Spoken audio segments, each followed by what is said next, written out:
What's up, guys, and welcome back to Beyond the Void Horror Podcast. My name is Alex, and today we're going to be doing a spoiler-free review of Blood Relatives, a brand new Shudder original out now. Let's check it out.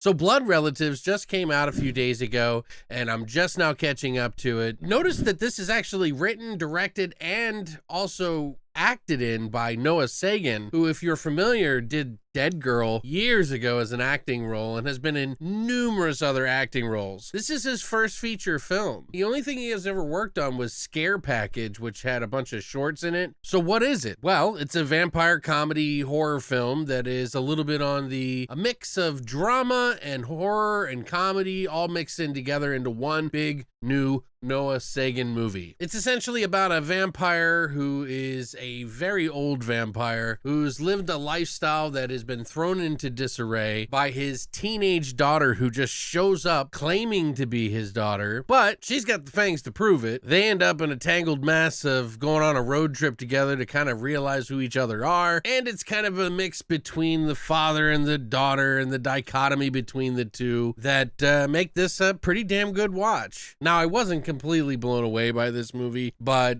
it does actually have some pretty cool stuff in it. There's like a whole new lord of vampires in this one where he's got like a half daughter, like half vampire daughter. He's kind of stuck in his ways, as most parents are. So they're kind of playing off that trope of like your parents and you're also like an estranged father or one that you never got to know, as if you were adopted. And he kind of shows her the ropes a little bit in his vampire old age way. Let's just say he's a tad rusty on it. But I'm actually quite impressed that Noah not only directed and wrote this, but also starred in the movie, which I think he does a fantastic job all across the board. You know, I'm happy for him to do this. I'm actually quite the fan of him. I've watched a lot of his movies, and it's good to see him do, you know, some directing efforts and some writing efforts here. I think he really gets the nuance between the character of the vampire father and the vampire daughter, and, you know, some of the struggles that they have between it. It's like actually very well written from the perspective of like the child and as the father. So it's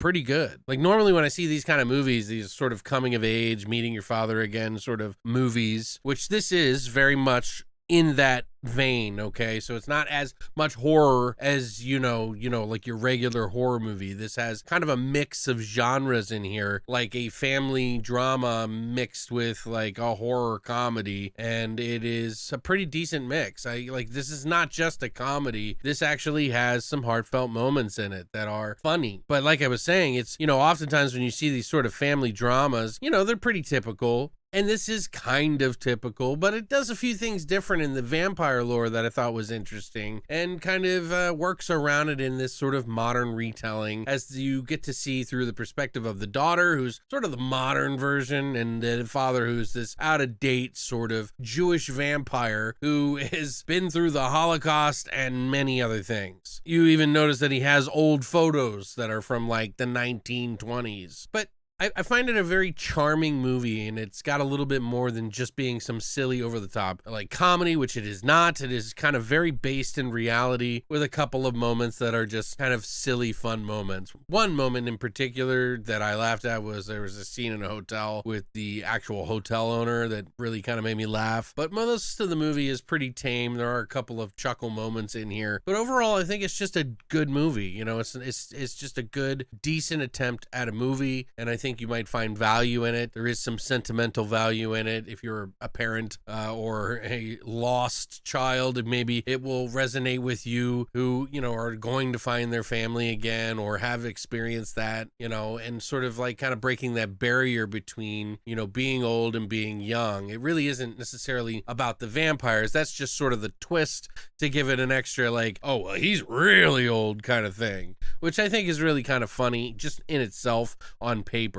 And in film, it's actually pretty damn good too. There's a lot of different things that these characters have a lot of depth in, and I think the female lead of the daughter, Victoria Morales. Oh my God, she is damn good, man. She owns the role, and I have a feeling that Noah actually hand selected her. Since this is his first feature film, he probably pulled some favors. There are some interesting cameos that he put in this movie, like Josh Rubin, who is in this film, who actually is a director of Werewolves Within.